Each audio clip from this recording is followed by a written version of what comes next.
Киноны маань гол дүр Johnny English бол үнэхээр хорхоод чоргүй юмд сэтгэлээсээ ханддаг өрөвч нэгэн боловч даанч нэг гэмн нилээн бүтэлгүй. Бүтэлгүүдээрээ нэмээд бас нилээн салгасан нөхрөлтөө. Гэхдээ манай хүн Английн MI7 буюу дэлхийн хамгийн шилдэг тагнуулын байгууллагын нэгд ажилладаг бөгөөд MI7 ч Английн дотоод болон гадаадд явуулдаг бүх нууц ажиллагааг хариуцсан хийдэг асар нууц байгууллага штэ. Манай хүн яаж ажилд орсон байгаа бүүмэд. Тэгвэл нэг амар бодох хэрэггүй.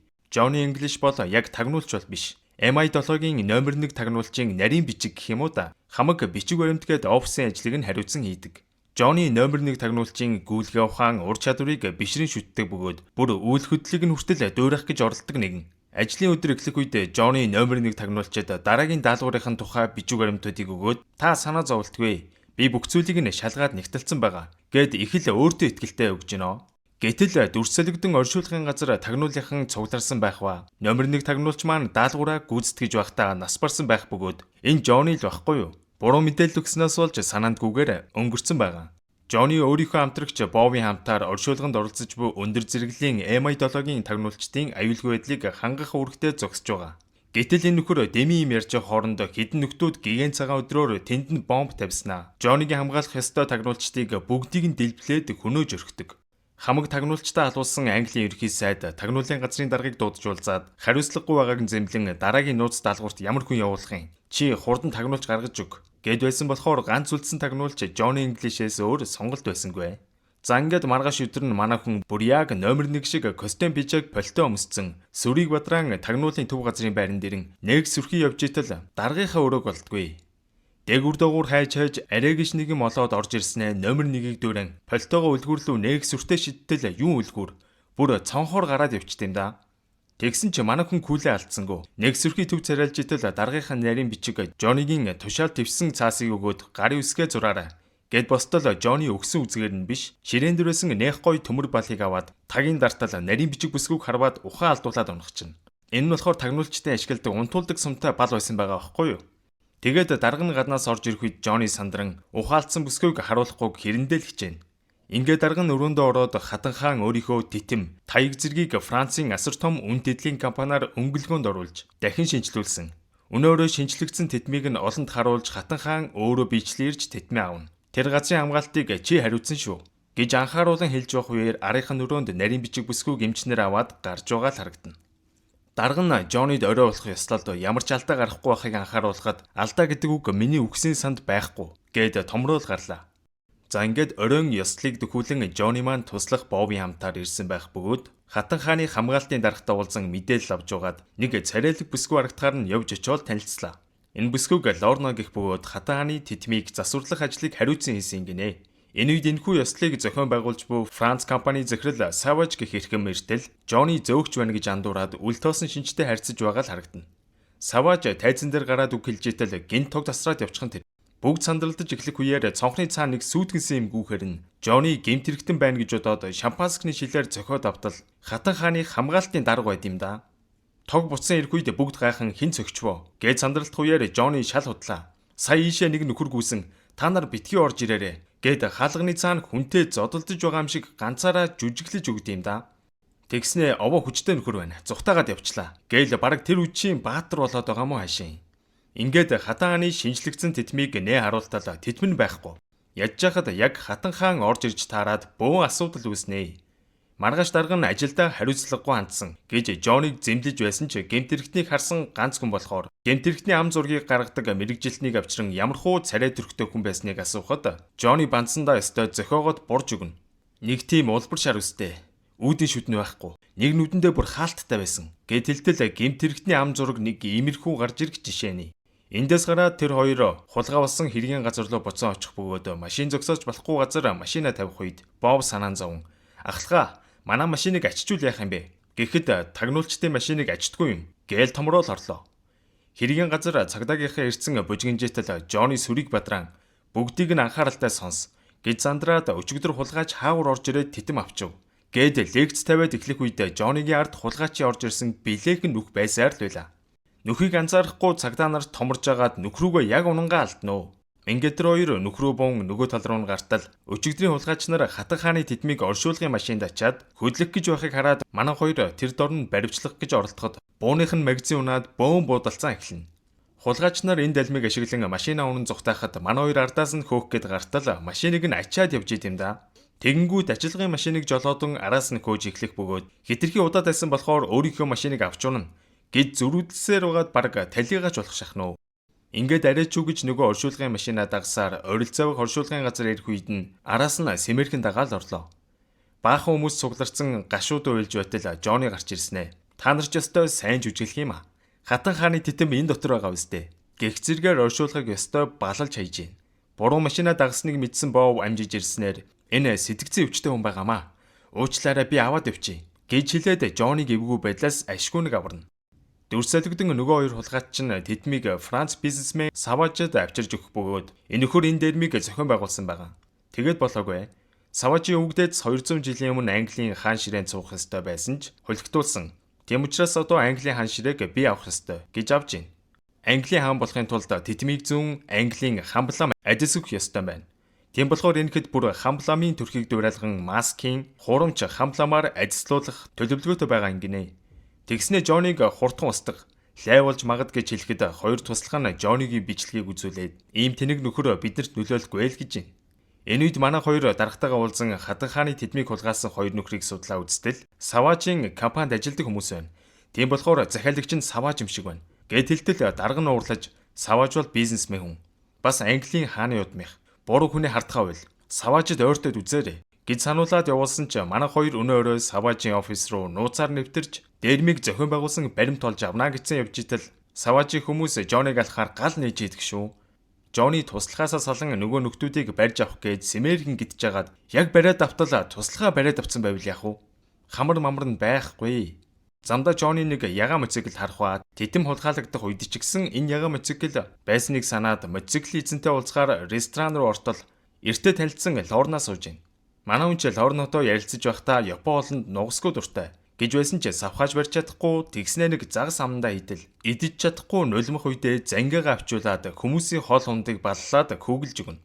Ингээд орой болж манай хоёр Саважийн офис руу орохоор онгоцонд суужгсан явж байх ба Бов төлөвлөгөөг танилцуулдаг. Хоёр адилхан барилга байгаа. Зүүн талын барилга нь Саважийн офис. Би төрүүлж байгаа аюулгүй системийг нь унтраасны дараа та буугаарай. Энэ таны GPS шүү. Гэд өгтөл Жонни томорч надад даалгаврыг танилцуулаад ах шаардлагагүй. Би чинь арабын элсэн цөлийг ганцхан сойцтой туулсан хүн шүү дээ. Гэд их л додгор байх чинь. Бов төрүүлж үсрээд Саважийн барилгын дээврээр дутагш нэвтрэн аюулгүй системийг унтраах үед манай Жонни маань аваачаад нөгөө буруу барилга дээр нь буучна. Тэгснэ мэдхгүй яваад ортол баахан мис заслын өрөө байхыг хараад Саваж бүр хүмүүстээр туршилт хийдэм байна гэж ургуулan бодоод тэнд байх эмч ажилтнууд руу буу тулгаж явахдаа буруу барилга дээр газардснаа анзаарангуудаа би тагнуулын ажилтан танаа эмнэлгийн гинтийн бэлэн байдлыг шалгасан гэж худлаа хэлж өөрийгөө эвтэйхэн аваад гарлаа. Ингээд онгоцоор ирснээ ч хэрэг гарсангүй Саважийн барилга руу туслах шатаар навраад явж дээр нь гарах ба Саважийн лабораторид Английн хамбламын царайг дуурайлгаа хийлгсэн маскыг хэн нэгэнд өмсөж явахыг харах ба тэр хүний өгзгөн дээр Есүс ирж байгаа гэсэн шивээс байхыг анзаардаг. Ингээд дараагийн өрөөнд ортол Саваж яг тедмиг хулгайсан тухай бүр бичлэг байх бөгөөд энэ Саваж тедмээ зүүн хуурамч хамбламаар эзэслүүлж хаан болсныхаа дараа Английн хааны эрх мэдлийг ашиглан хүссэн газраа өөрийн болгож бизнес хийх санаатай байгааг манай хоёр олж мэднэ. Гэтэл Саважийн туслах буу тулгаан орж ирэх үед Жонни булчин суулдаг хортой бөгжөөр мань нөхрийг хатгах гэж байхдаа өөрийгөө ч сатгаад хил хам нээдрээд хөл дээрээ ч тогтож чадахгүй алингаа алдаад байж ах үед Саважийн хүмүүс нэмэгдээд ороод ирлээ. Гэтэл ардаас нь Лорна гарч ирэн манай хоёрыг аврах ба Жонниг хоёр талаас нь дамжуулаад явж байх үедээ өөрийгөө Интерполийн тусгай ажилтан гэдгээ хэлэх ба Саважийг олон улсын гэмт хэрэгтнүүдтэй холбогдоод байсан учраас сүүлийн хэдэн сар мөрдөж байгаа тухайгаа хэлдэг. Яг энэ барилгын доод давхурт Саваж үдшилэг зохиож байгаа бөгөөд энэ хэдийн дарагч мөн адил тэнд байгаа учраас Саважийн талаар дарагдаа алхаар үдшилэг рүү яваал орлоо. Гэтэл манай хүний булчин сулруулдаг хорн бүрэн гарааг байгаа бололтой. Салгалж агаад шампанска гадаад хэргийн сайд дээр асгаад бөө юм болно. Энэ үед Саважийн туслахууд Жоннигийн талаар хэлэх үед Саваж Жоннигийн дарагт манай хоёр офис руу нууцаар халдсан тухай оволчно. Үнээс болж дарга нь бөөн уруулж тагнуулын түхэнд хизээжийн бүтэлгүй амтан байгаагүй гэж хатуух хэлээд Жонниг тушаал бууруулан буцаад офисын ажлаа хий гэд хөөгөөд явуулдаг. Жони Чөрхи ширүүн бороонд гунигтайхан алхасаар гэрлүүг арж байхыг хараад Лорнач гуниглаад явчихна.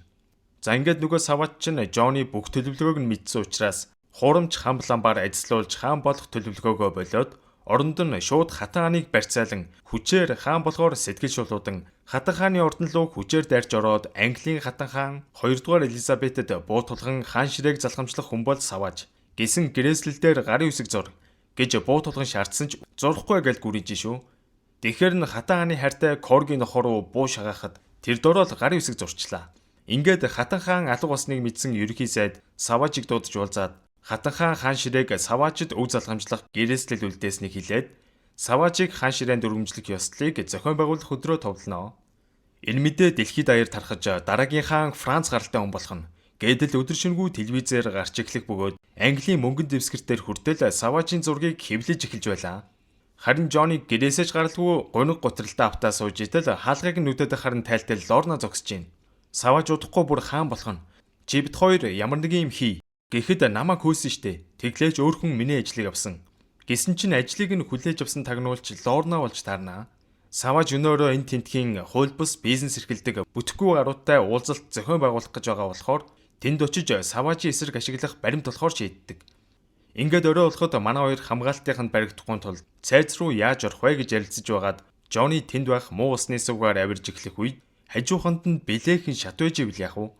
Лорна мэдээж тэр шатаар эвтэйх авиран гарах үед манай Жони бүр баас чэйсэн тутгалдан жорлонгийн нүхээр гарч ирэхэд Лорна эгээтэл бөөлжцэнгүү тэр дорн Жониг шүршүүрт оруулдаг.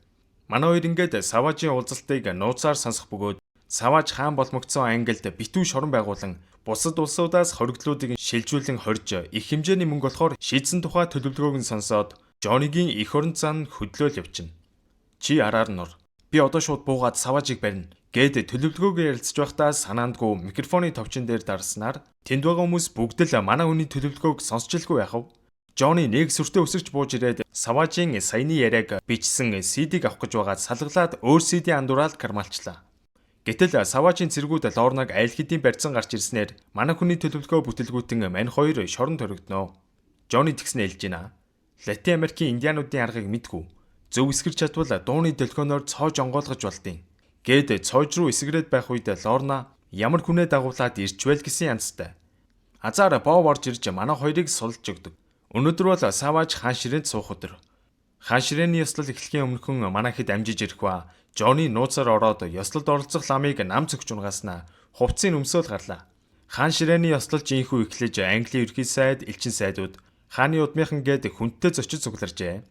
Хамблам Савачид эзэн хааны тайгийг бариулан Библийг уншиж эхлэх үеэр Жони лам нарын дундаас гинт гарч ирэн Савач бол увирчин Англиг хорлох гэж байгаа гэж хэлээд энэ хамблам бол хурамч маск зүүцэн байгаа. Гэд тэр хавар нэг орилоход Жонигийн дарга бүр нүдэндээ читгсэнгүү. Жонигстай аландаа гэсэн харцтай сууж байлаа. Манай хүн үргэлжлүүлэн хамбламын маскыг нь тайлах гэж үзсэн ч эн чинь жинхэнэ хамблам штэ. Тэгэхээр нь бүксэн дээрээ шивээстэйгээд хамбламын өгцгийг олон нийтэд харуулаад авлаа. Ямар ч шивээс байсангүй. Жони бүр өөрөө ч гайхсан байж итэл Савачийн туслах Жониг яг буутах гэж оролдоход Лорна түүнийг зогсоох ба арга нь барагдсан Жони за тэгвэл энэ бичлэгийг үзцгээе. Гэд Савачийн яриаг харуулах гэтэл нөгөө андуурч авсан бичлэгээ тавиад өөрийнх нь далжгынж байгаа бичлэг ордон даяар яваад гэлнэ. Ядж хаад энэ бүхнийг дэлхийд даяараа үзэж байгаа болохоор бүх хүн шоконд орсон сууж байна. Бандсан Жони тэндээс эвтэйхэн зүхтаагаад гүйчих ба Савач эзэн хааны титмийг яг зүг гэж итэл Жони дахин гарч ирээд титмийг нь булаагаад авчина. Хамаг ууранд хүрсэн Савач тэсвэр алдан буу гаргаж ирээд Жони руу буудаж эхлэх үед л хүмүүс Савач ямар шуухан нөхөр вэ гэдгийг ойлгож эхлэх ба буудуулснаасаа болоод Жони титмийг алдчихно. Савачаас айсан хамбламч Гялс титмийн зүлгэх гэтэл Жони Савачийн дээрээс үсэрч буугаад титмийн санаанд хүзүүчтэй юм да. Ингээд манай бүтэлгүй Жони маань Английн хаан болчихно гэж хэн мэдгэвдэ. Бүгд л шок. Хаан болсон Жонигийн хувьд одоо юу л хэлнэ шууд л хууль болохоор наад нөхрөө баривчил гэж тушаагаад ашгүй нэг юм Савачийг баривчлуулж дөнгөлөө. Дүрсэлэгдэн Английн цагдаа нар хатан хааныг эсэмэнд олсон бөгөөд Жони ч хаан ширээг хатан хаанд буцаан өгчээ. Хариуд нь хатан хаан Жонид яаж талархах вэ? Гэхэд Английн хамгийн өндөр цол хэрэгмийг авмаар байгаагаа хэлснээр манай хүн Англи даяар эрхэм Жони English гэж дуудуулах хэрэгтэй болдог. Киноны маань төгсгөлд Жони Лорнатай хамт далайн ирэг дээр машин дотроо их л романтиклан Үнсэх гэж байхдаа санаандгүйгээр нэг товч дарсан чинь Лорнаас суудалтайгаа хамт шидэгдэж байгаагаар бүтэлгүй тагнуулчин маань киноны 1-р анги инхүү төгснөө. Киноны маань 1-р анги дээр Хатаанаас Хүлэгбаатар цол хүртэж эрхэм Johnny English гэж цоллуулж байсан манай тагнуулч маань Мозамбик улсын ерөнхийлөгчийг хамгаалж чадалгүй бүтэлгүйтэн шившгээ тарьснаар бүх цол хэрэмгээ хураалгаад тагнуулын байгууллагаас хөгдөжээ. Тэр үйл явдлаас хойш 5 жилийн туршид төвдийн өндөрлөгт энэ аслагдмал хийдэд бусад лам нарын амтаар зөвхөн тулааны урлаг бус сэтгэл зүйн төсвөр хатуужилд суралцж байгаа нь. Хийдийн хамлам түүнд хэрвч оюун санаагаа захирч чадвал бие махбод чинь юунд ч үл дийлдэх болно гэж сургах ба одоо чи залуу хүн биш. Ийм болохоор ямарваа юмд нухацтай тайван хандах хэрэгтэй гэж захидаг.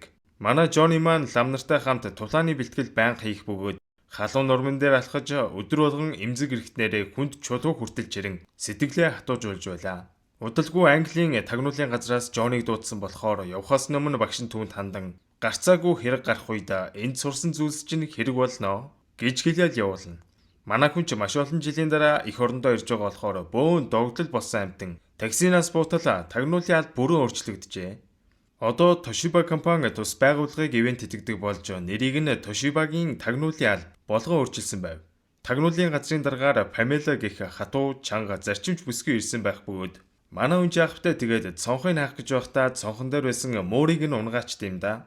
Даргийнхаа муурийг алчлаа гэж утсан Johnny шалх худлаа жүжин сайн муужгаа гэд муурийг нь илж байгаа юм шиг жүжиглж итэл гаднаас Pamela-гийн муурийг барьсан шаргал өст бүсгүй орж ирээд Johnny-г юу хийгээд байгааг нь гайхнаа. Энэ бүсгүйг Kate гэх бөгөөд тагнуулын газрын шилдэг сэтгэл зүйч юм байна. Johnny түүнтэй танилцж байхдаа суух гэж байгаад савж унаад ёстой нэг үйлс нь хазаас нөхөр шүү бүр. Pamela Johnny-г яагаад ажилд нь буцааж дуудсан талаараа тайлбарлах ба би таныг Мозамбикт Английн тагнуулын албыг шившиг болгосны ч мэднэ. Одоо харин танд их даалгавар байна. Хятадын ерхий сайдын амь насанд халтах гэж буй нууц мэдээ бидэнд ирсэн. Мэдээллэгч нь зөвхөн танд л энэ мэдээллийг өгнө гэсэн болохоор та өнөөдөр Хонконг руу явж энэ мэдээллийг бидэнд авчирч өг. Гэхэд надад найдаж болно гэж гарлаа. Johnny хуучны анд хамтран зүтгэгч Симонто тархва энтгийн инженер Пач даалгаварт нь шаардлагатай тусгай тоног төхөөрөмжүүдийг танилцуулж итэл өнөөгч нь хамаа намаагүй юмнуудын оролдоод бас хөөрхөн өмүүлэл авч байна. Johnny-гийн хоолоогоор л итгэвчдэг Rolls Royce-ийг хүртэл бэлдсэн байх бөгөөд Johnny-гийн ажиллагаанд туслуулахаар Tucker гэх дөнгөж хорхон настай цовоос сэргэлэн хүүг танилцуулахад Tucker тантай ажиллах нь нэр төрийн хэрэг гээд ажиллах хүсэл эрмэлзэл нь буцалж байгаа нэлт. Гэтэл Johnny зүгээр байхгүй. Тэнд байсан гааг амандаа өмхөд автал нөгөөх нь юугжил зүгээр чихэр байх вэ? Хүний хоолойны дуу өөрчилдөг гай байсан болохоор нэг нарийнхаа хоолойгоор гуншаад эхэлдэг. Crystal clear Pegasus. Johnny Tucker-ыг дагуулад Хонконгийн казинод ирэх ба мэдээлэгч нь нүдний шилтэй хятад залуу байгаа гэсэн болохоор яваад очтол яг буруу хүн дээр яваад очих юм аа.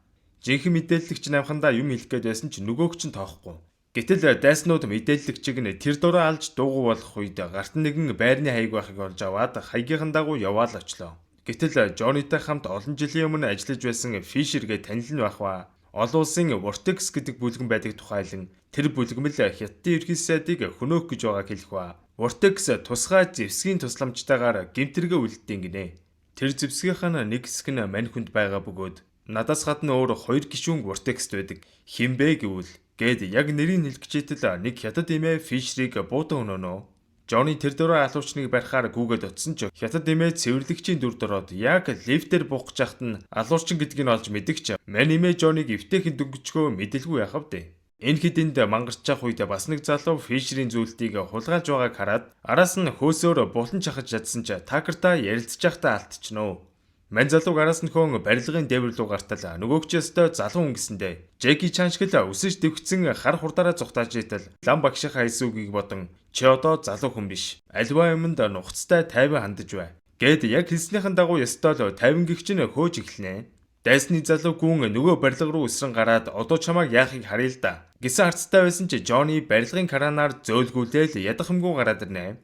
Явах гарцгүй болсон залуу Johnny-д зүйлтийг өгөх гэж байгаа юм шиг жүжиглэснэ.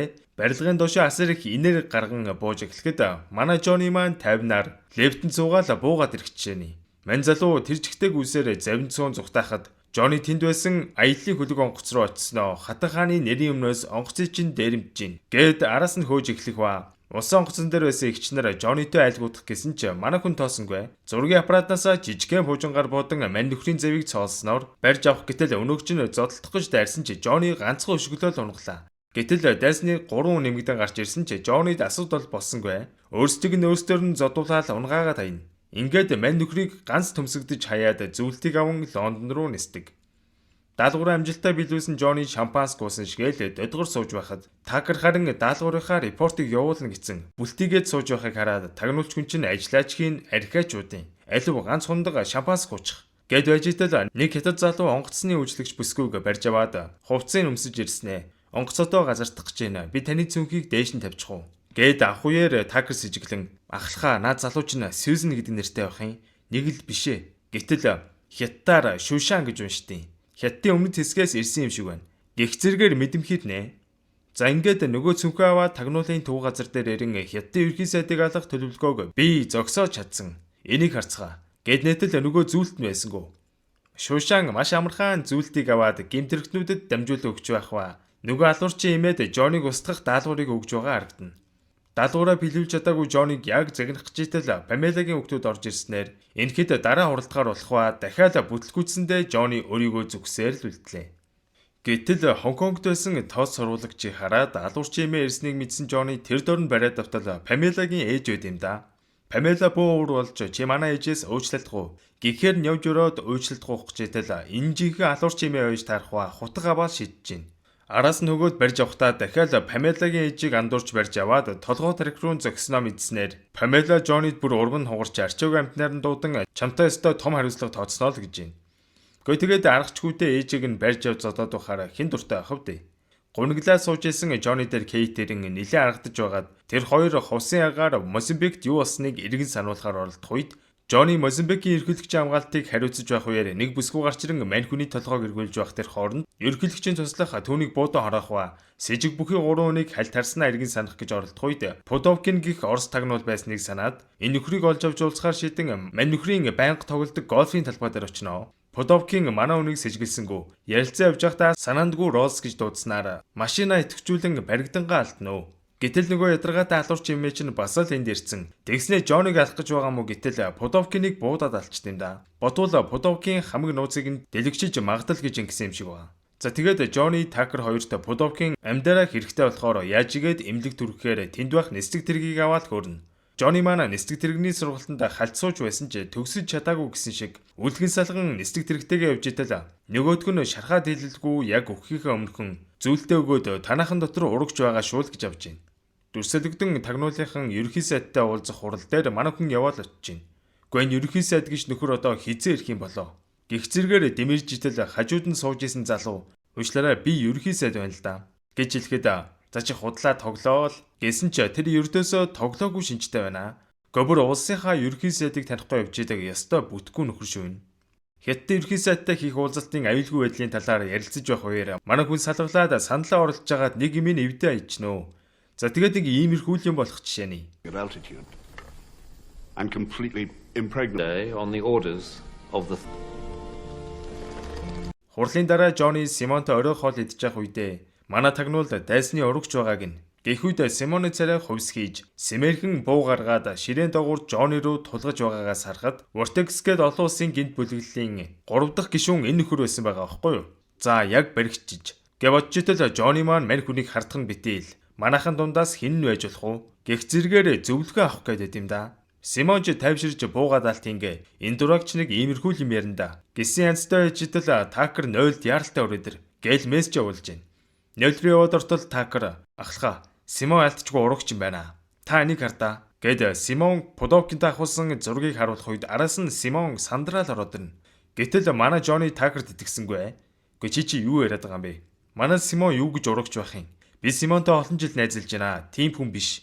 Чи залуу хүн болохоор туршлагагүй байна. Одоо эндээс явж үз. Гэд зад загнаал явуулна. Симон Жоннигийн толгойг эргүүлж нөгөө инженер Пачиг урагч байх гэж хэлтэл манай хүн чааваас итгэвч нэ. Тэгэд болоогүй Пудовкиноос авсан зүйлтэй хүртэл Симонд өгчгин. Ингээд Симон нууц зэвсгийг итгэвжүүлэх 3 зүйлтийг олж авсан болохоор шууд л Памела руу залган Жонниг урагч юм байна. Гэд худлаа хэлж өрхнөө. Johnny инженер Patch-тай сүмд уулзах бөгөөд манай хоёр бие бинийгээ урагчаар нь дуудан балаарж байх үед Памелагийн даалгавраар тусгай албаныхан Johnny хөнөөхөөр буудаж эхэлнэ. Зогтож байхдаа баруун хөлөндөө буудуулж шархавсан болохоор Patch-ийн тэрэгцрийг нь дээрэмдэж аваад тэндээс зогтож эхлэх ба. Тусгай албаныхан машинаараа хөөсөн ч энэ тэрэгцэр нь хурдтай явах маш олон горимтой учраас машин тэргэнд гүйцэгдсэнгүй. Зогтойгаад бараг салаад авбуу гэтэл тусгайгийнхан мангар олуулаа хүлээж идэм да. Манай хүн баг багаар урагшаасаар хамгийн урд горим дээр тавин зогтож эхлэх үеэр урд нь ачааны машинаар хаалтын зогсоох гэж оролдсон ч Johnny English-ийг хинч зогсоож чадсангүй. Очих газар итгэх хөнгө болсон Johnny-гийн хувьд ганц хүн байсан нь сэтгэл зүйч Kate байлаа. Гэрт нь очиод бүхнээ хэлэхэд Kate-гаа очиж толгой сэрэг юмны наадах цадхыг сайн ойлгодог хүн болохоор Johnny-г гэртээ хэсэгтээ орогнуулахаар болдог. Энэ үед нөгөө Симон ч зүйлтний 3 хэсгийг нийлүүлэхэд энэ нь түлхүүр болох ба. Түлхүүрээр нөгөө яриад байсан зэвсгээ гаргаа авч байгаа харагдана. $500 сая хятадын ерхий сайдыг хөнөөж өгөхөөр тохиролцлоо. Симоны бүлэглэл ер нь том улс төрчдийг хөнөөж өрсөлдөгчөөс нь мөнгө олдог нөхдүүд байгаа байхгүй юу? Шархандаа дэлтэн нам унтцсан байсан Johnny-г сэрэхэд Kate өнөөрөө Швейцарт болох Хятад Английн ерхий сайдуудын уулзалтанд явах гэж байгаагаа хэлэх ба. Johnny-гийн өмдөг нь тайлаад шархын цэвэрлжжээ. Бандагтайгаа байгаадаа санаан зовсон Johnny өмдөө аваад өмссөн ч бурхан харуулаад өмсчихнэ.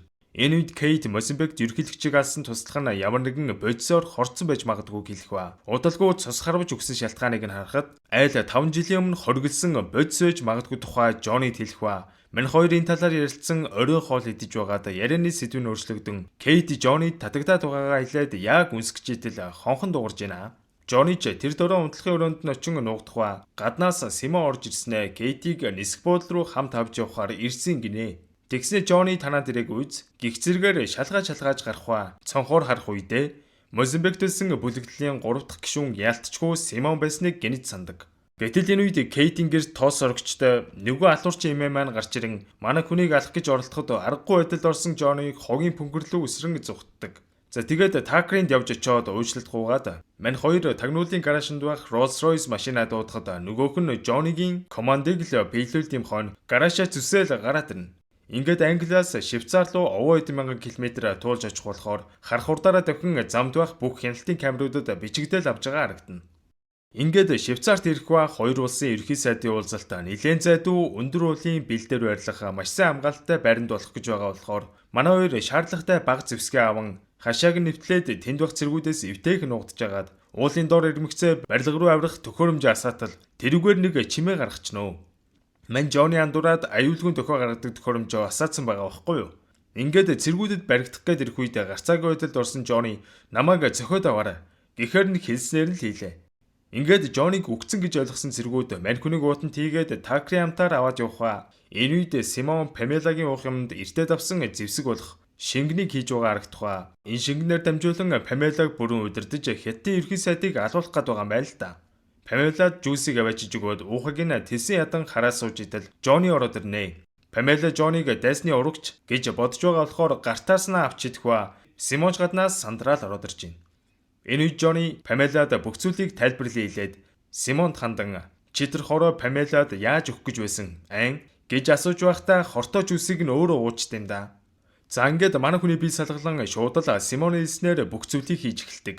Нөгөөрөнд Английн ерхий сайд, Хятадын ерхий сайд хоёр биечлэн уулзаж яриа хэлцээр хийж явах үеэр Симон Памелагийн оронд Johnny гөрөөнд оруулахар болсон шүү гэж хэлэх ба. Johnny ерхий сайдын хажууд очиод суулаа. Симон Johnny тандан карманд байгаа уруулын будгийг гарга. Гэхва Памелагаар аллах хэлгүүлэхийн тулд уруулын будаг бэлдчихэлдэ. Манай хүн ч уруулын будгаар нялга будж аваад Хятадын ерхий сайд руу буугаа чиглүүлэх үед Kate одоо л юу болоод байгааг ойлгоно.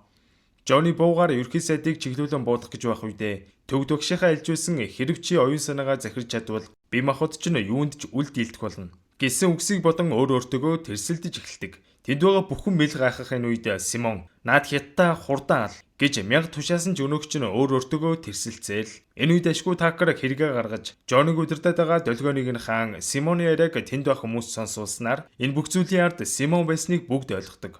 Симон тэр чигтээ гарын зүхтаах үед Johnny-гийн биеэр хор тархан зүрхний цохилтонд багассаар бүр зүрхэн цохилгоо болох үед Kate түүнийг үнснээр зүрх нь буцаад цохилж эрүүл саруул болоод босоод ирж байна. За ингээд Симон барилгаас гарах цорын ганц зам болох агарын кабинаар зүхтах үеэр Johnny шүхэртэйгээ өсрэн удалгүй цасны чарган дээр суугаад араас нь хөнөө. Хавцлын ирмэг дээр ирэхэд Жони бод санах юмгүй чаргатайгаа үсрэхэд Симон түүнийг өгчлээ гэж бодсон ч муучгүй тагнуулчгүй юм гисэндэ агаарын кабинаас нь зүгдээд ороод ирлээ шүү. Жонигийн зодооны чадвар нэлээд сайжирчээ. Симоныг хэд сан гөвччитэл кабины бариулд гар нь орооцолдох үед Симон Жонигийн төмсг рүү өшөглөөд автал манай хүн хүний урманд хариу үйлдэлж үзүүлсэнгүү. Төвдөд байхдаа өчнөө жил ийм бэлтгэл хийсний хэрэг юу гэлээ дээ. Симон дахиад хэд өшгөсөн ч бүр яахцсангүй. Тэгсэн өнөөгч нь газар унсан бууг авах гэж байхад нь харин зөрүүлээд хүчтэй төмсөгдөж орхиноо. За тэгээд бууг наваад шууд барьчихгүй. Олон юм ярьжгаад кабинаас унаад өгнө. Тэгсэн Симон кабинаа зогсоож байгаад Жони руу буудаж эхлэх үед манай хүн авч явсан шүхрээ гарган өөрийгөө хамгаалж байгаад товчин дээр нь дартал пуужингаар Симоныг дэлбэлж өрхт юм да. Хэтэрхий салгасан ч гэсэн аз түүнийг байнга л ивэх юм да. За ингээд Хятадын ерхий сайдыг халдлагаас аварсан гээд Хатан хаан түүний Хүлэг Батрын цолыг нь буцаан олгохоор ажиллаж байтал энэ нь Хатан хаан биш нөгөө алуурчин юм байдیں۔ Золтоод толгоогоо завчулсангүй.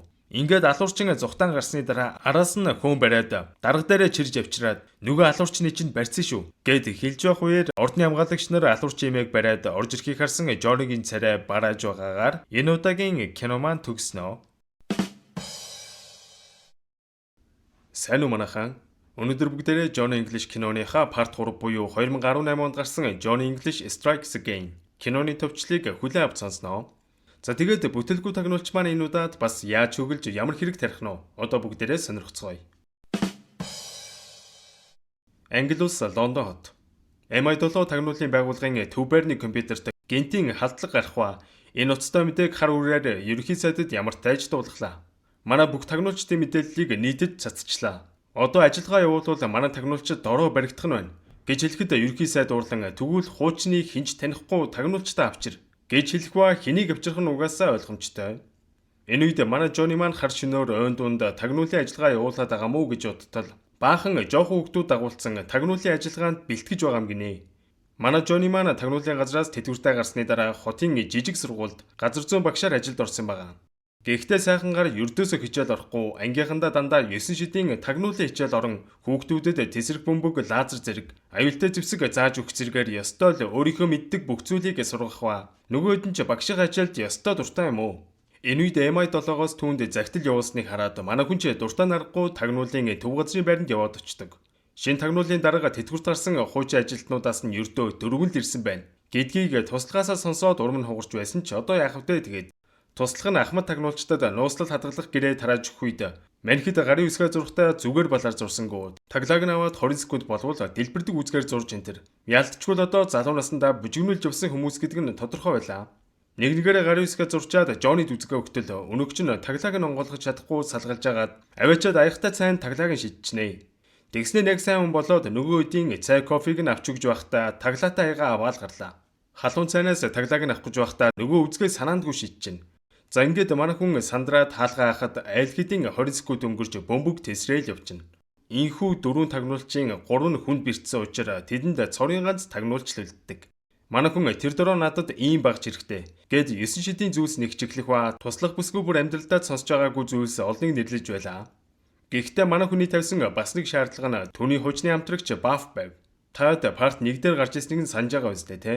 Баавч ахлахыгаа харан бөөн баяруулаад дахин нэг удаа тагнуулын ажиллагаанд хамтрахаар болно. Ингээд тагнуулын лабораторид өрөөнд ортол нэг утас гэж гинөө. Бидний дайсан хакер гэвстэй. Ийм утастай явбал дороо баригдана. Ордод нь алив буу өгөх. Гисэр угаад арай гэж нэг гарбуу олж авах шүү дээ. За машинаа сонгоод ав гэсэн чинь хамаг машин цахилгаан машин болцсон байдیں۔ Хаа очиж бүр хуучны Астон Мартин байхыг хараад манай үед мэдээж тэрийг сонглоо. Ингээд мань хоёр хэрэгтэй багц зэвсгээ аваад гэмтргийг үлдсэн байршил нь Францад байгааг тогтоон тийшээ тавхинаа. Замдаа тагнуулахны бэлдсэн эд зүйлсийг шалгаж байхдаа унтуулдаг юм бас асар их ирч хүч өгдөг сэргээ шүртэл байхыг хардаг. Мань хоёр нэлийн явсаар нэгэн зочид буудлд ирэх ба гэмтрэгтэн энэ зочид буудлын Wi-Fi-г ашиглан Английн тагнуулын газар руу довтолгоогоо хийсэн байгаа байхгүй юу? Мань хоёр сүүлийн эдийн өдөр эдний Wi-Fi руу орсон хүмүүсийн жигсаалт гээд нэг хурд цаас барьцал явж байна. Тэгснэ энэ дундаас хамгийн сэжигтэй нэг англи нөхрийг нүдэлж аваад инээж магадгүй. Гэт утсыг нь яаж игээд олоод шалгахаар болно. Мань хоёр зөөгч хувцлаад Франц аялгаар ярин багаар мань англи залуугийн утсанд ойрцоор л байла. Яг автын даваан дээр хүн араад баригдах шахсан ч удалгүй эвтэйх утсыг хулгайлж идэл дуудлага ирэхэд Жони шал худлаа утсыг нь газраас авч өгж байгаа юм шиг жүжиглэж байх шиг. Зөөгчиг уцалсан болохоор ядж хахад хажуу ширээнээс нь дуудаад захиалга өгöd болдгүй. Ямар үгүй гэлтэй нүш захиалгыг бэлдэж өгч байхдаа тэр хавар дүрэн хөглж өгөх ба хүмүүсийн анхаарал сарилсныг далимдуулан Баф нөгөө залуугийн утсыг Сэмэрхэ авч чаднаа. Жонни тэндээс гарах гэж байхдаа салгалаад виски асгаж орхиход өнөөх нь гал дүрлзүүлэл эхэлдэг. Мань хоёр нөгөө залуугийн утсыг шалгаа үзтэл ямар ч сэжигтэй зүйл байгаагүй ч зургных нарт нэг учир битүүлэг онгоц байхыг хараад хэргийн сэжүүр энэ онгоцонд байх шиг байна. Гээд яриа үжитэл арт нь хүмүүс бужигнаал явчлаа. Хартал саяны ресторан тэр чигтээ шатжив. Дөрсөлөгдөн Америкийн технологийн компани үүсгэн байгуулагч Тэрбумтон Волта гэх нөхөр дэлхийд байгаа датаг ашиглаж энэ тентгийн улсуудын асуудлыг хэрхэн шийдэх боломжтой талаар ярьж байгаа бичлэгийг Английн ерхий сайд үзсэн бараг крашлаад байгаа мó ашин. Энэ үед дахин алдлага гарч Английн нисэх буудлын төхөөрөмжүүдийг хүртэл самран хамаг нислэгүүдийн цуцлаад хайцсан байхыг сонссон ерөнхий сайд бүр бухимдан 7 хоногийн дараа Англид их долоогийн уулзалт болно. Энэ уулзалтаас өмнө энэ бүх асуудлыг шийдэх хэрэгтэй байна гэж тагнуулын даргаыг шахаж эхлэх ба энэ үед манай хоёр ресторанаас Сэмэрхэн зүхтаад нөгөө сэжигтэй онгоц руу очих гээд хилдэг заваа машиндаа илчүүл яах вэ? За ингээд хөлөг онгоцны хажууд ирэхэд Жонни соронзон ултай тусгай гутал харуулan энийг өмсөд авираад гарнаа л гэж байна. Гэхдээ мань хоёр алхах үед хөлөг онгоцны дотор байсан хамаг төмөр идэлүүд нөгөө соронзонд нь очиж наалдаад тэр дороо мэдгчилгүй яах вэ? Хөлөг онгоц руу гар бүгүй юу шуудал баригдах ба тэнд нэг ганган бүсгүй мань хоёрыг юу хүн болохыг асуусан ч манай хоёр юу гэж хэлэв? Тэгэхээр нөгөө хоёрыг чинь агуулгад оруулан хорих үед Жонни чих ухдаг хүн гаргаж ирээд хаалга онгойлгоход энэ бүр амар чанга чимээ гаргаад хаалгыг дэлбэлж орхино. Мэдээж дайсныхын чимээгээр бууж ирэх үед манай хоёр доод талын серверийн рөөнд орсон ч мань хоёр сервер гэдэг үгний эсвэсгч байхгүй тул яахаа мэдэхгүй байсан ч Жонни нэг төхөөрөмж гаргаж ирснэ. Энийг ямартайч тавьчих гээд байршил тогтоогч тавиад гаднаас орж ирсэн дайснуудыг ч эвтэйг аргалчнаа. Ингээд яг зүхтах гэтэл нөгөө бүсгүй буу бариад гараад ирдэг. Тэгэхээр нь Жонни Till we meet again.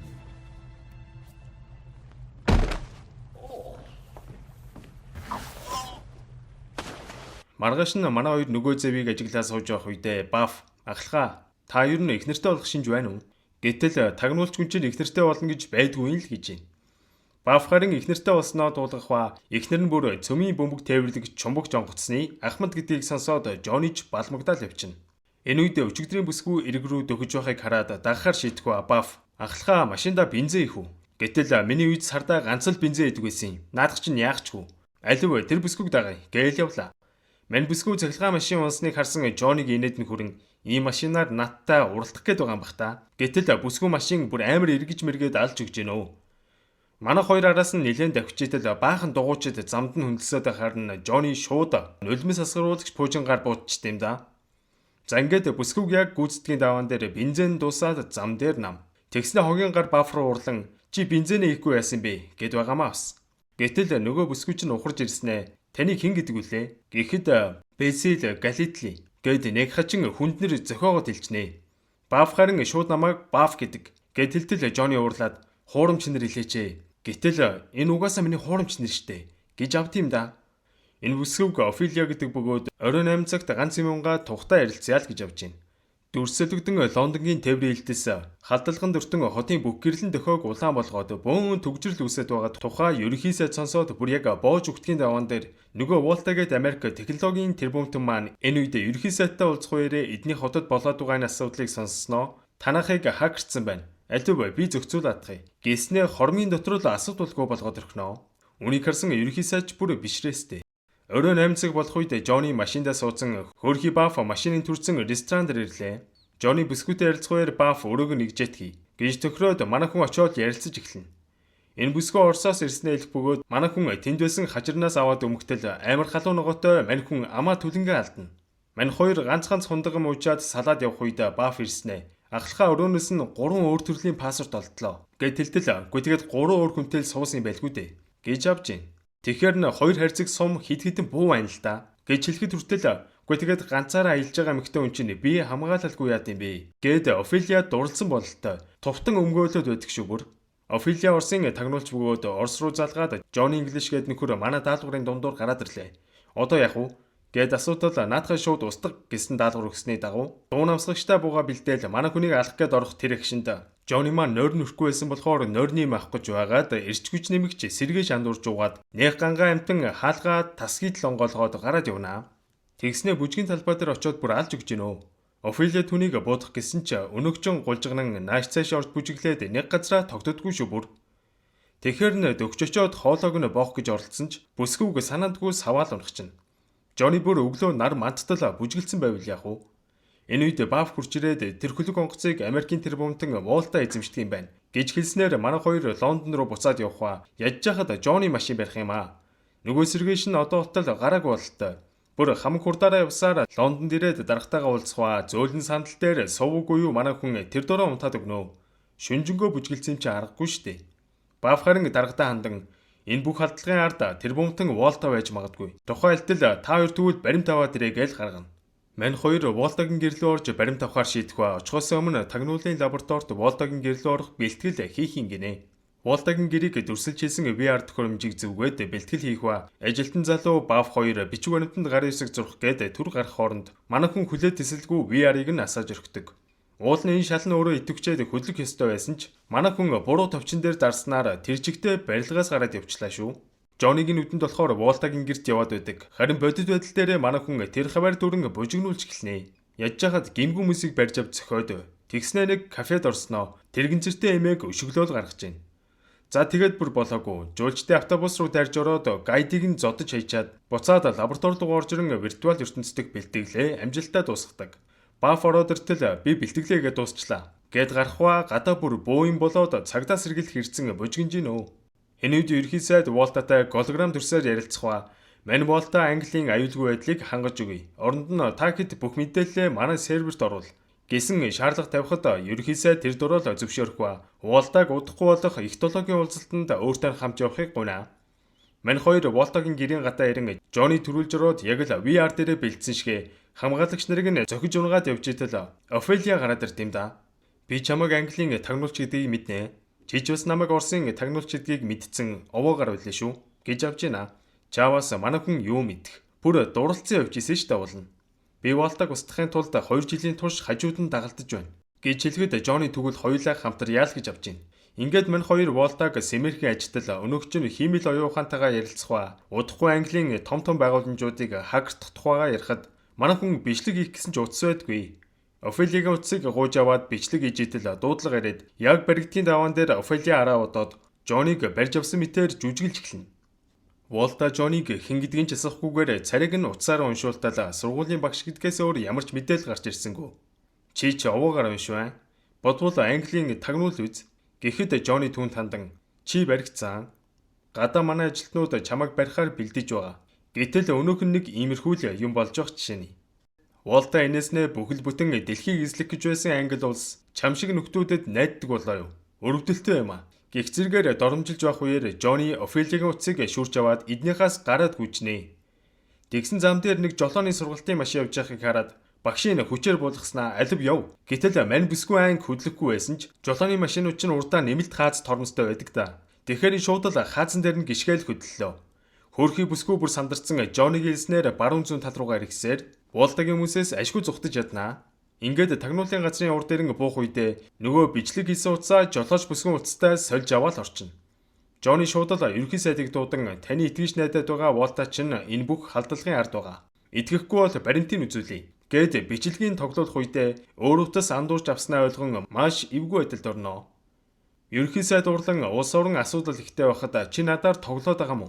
Энэ хөрөө ажлаас нь халаарай. Английн тагнуулд иймэрхүү арчаагүй амьтад байх ёсгүй гэж хатуу хойлоод гаргана. Ядж хахад гадаа гараад иртэл бороо ороод эхлэх юм аа. Жони бүтэлгүйцэндээ гунаглан харах гэтэл Баф харин бууж өгөхийг хүссэнгөө. Ахлахаа надад нэг арга байна. Манай эхнэр шумбагч онгоцны ахмад штэ. Ажиллагаандаа оролцуулъя гэж хэлээд мань хоёр маргааш нь Баф эхнэрийн цөмийн шумбагч онгоцон суухва. Баф эхнэр ер нь л хатуу чанга хүчтэй бүсгүй болдог шүү. Эхтологийн удирдагчид уулзах Шотландын хуучин цайзын ойролцоо манай хэд ирэн нөгөө хоёр маань хилдэг заваар цамхгийн ойролцоо очдог. Жони цамхаг руу авирч гараад Волтаг тэнд нь хөнөөг төлөвлөгөөтэй байгаава. Тагнуулаас авсан тусгай төхөөрөмжөө өмсөөд Black Panther шиг болж аваад цамхгийн өдөө мацаж эхэлнэ. Харин энэ үед Волта их долоо улсын бүх мэдээллийг өөртөө авч тэр улсуудын удирдагчдыг эрхэндээ оруулах төлөвлөгөөтэй байх бөгөөд түүнийг одоо л зогсоохгүй бол болохгүйг ойлгосон Офелиа уух юмд нь хор хийгээд өгтөл өнөөгч нь сэжгэлсэнгүй. Ууж орхих ч Офелиад хандан би чамайг Оросын тагнуул гэдэг чи мэднэ. Чиний авч яваад байдаг хорнуудын эсрэг ерөндөгч тариулсан болохоор чи намайг яасан ч хордуулж чадахгүй гэж авдığım даа үнхий санаатаагаар Офелия түүнийг шууд буудах гэтэл бүр бууных нь магазиныг хүртэл гацаацсан байна.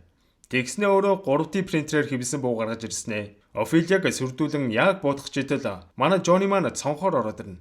Даанч орж ирэхдээ цонхны төмрөнд өмсгөлөө гогцоолдуулаад тэр чигтээ буцаад цонхоор шидэгдэж орхисон ч нуурын усан дээр газарднаа. Азтай нөхөр шүүбэр. Офелия боломжийг ашиглан Волтаг цохиж унгаачаад гараа зүхтчихнэ.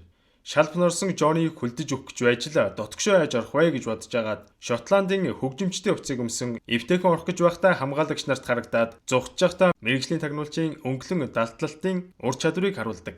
Гэхдээ нэг асуудал нь энэ дуулан гацаад буцаад тайлагддаггүй. Баффин хоёр дуулахыг тайлах гээд үүлээ үзчихэтэл Офелия гарчран тусалсан ч нэмэр болсонгүй. Энэ үед доор ихтологийн уулзалт эхэлж байх ба Английн ерхий сайд шууд л Волтаг танилцуулахад өнөөгч нөгөө л ярьдаг юмнуудаа ярин дата аюулгүй байдал гээд лекц тавьчихтэл Дэрвийн баатрийн өмсгөл өмссөн Жони гарч ирэн яриаг нь тасалдуулах үед тэнд байгаа хүмүүс бүгд л гайхаад явчихнө. Даанч шалан дээр халтарч унаад тэрчгтээ хурлын өрөөнөөс гараад явчихна. За одоо нөгөө технологийн суудан тэрбумтан маань үнэн төрхөө илчилж та нар бүгдээрээ улсынхаа датаг манай серверт шилжүүлэх ингредиент гарын үсэг зур. Эсвэл би дэлхийд даяар интернет цахилгаан таслана.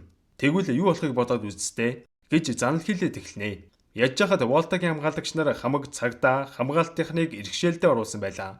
Аргагүй байдалд орсон Жони нэмэлт хүч дуудах гэсэн ч утасгүй болохоор дахиад Офелиагийн утсыг гуугаад тагнуулын байгууллага руу залгахад та одоо тэд дээр дарна уу гэд баахан тоо хэлгүүлээд эхэлнэ. Гэтэл гай болж утасны долгион нөгөө цөмийн шумбаг жонгосны долгионтой орооцолцсноор манай хүн цөмийн бөмбөгний кодыг хийж өрхөх үед Баффи ихнэрч мөн сандран тагнуул руу залгана. За ингээд яг нэгэн зэрэг Жони Баффи ихнэр хоёрын дуудлагыг авсан туслах маань нилээн сандарч за түрхүүлээж агараа. Гэд уцаа тавих үед манай хоёр хоорондоо буруу ойлголцоод цөмийн бөмбөгийг харвж өрхөн тэр. Гэхдээ цөмийн бөмбөгийн байна Жонигийн өмнө үлдээсэн байршил тогтоогчийг онлон Волтагийн серверүүд агуулсан хөлөг онгоцыг нь дэлбэлж өрхлөө. Нөгөө Волта ч үнийг мэдээд орох гэж оролдоход Жони наад чинь минийх шүү. Гэд нэг сүртэй томорсон ч энэ дуулахтайгаа яст мэлхий шиг удаан алхах юм аа. Ингээд Волта нэстэг тэргэндээ суун зүгтах гэж байхад нь амжиж утсан ч өнөөгч нь өөдөөс нь буудаж байна. Төмөр дуулахтай хэрэг юу лээд. Бууны сум ямар ч нөлөө үзүүлсэнгүй. Гэтэл Волта дэлхийн интернетийг таслана гэж сүрдүүлэх үеэр Офелия гарч ирээд би наадад чи хакерч чи гэж хэлсэн чи манай хүн шууд л iPad-ийг авснаа. Волта руу чулуу дуунагнаа. За ингэж нэг юм энэ бүтэхгүй нөхрийг барьж авах ба дүрсэлэгдэн Английн ерхий сайд өнөөдөр бид бүхнийг аварсан Баатар бол манай хуучны тагнуулч гэд ярьж итэл Баатрийн маань өмсгөл нь салж унаад дэлхийд даяар доотх харуулад өнгөө болно. За тэгээд угаасаа Жони л болсон юм хойно заавал нэг бүтлгүүтг нь ойлгомжтой шүү дээ. Ингээд улсын Баатар болсон тагнуулч маань машина бэлгэнд аваад хуучин сургууль дээр очих үед сургуулийн захиралд түүнийг тосон хүндэтгэн авах ба хотын дарга дүүргийн захирагч нар бүгд дотор хүлээж байгаа л гэж авч байна.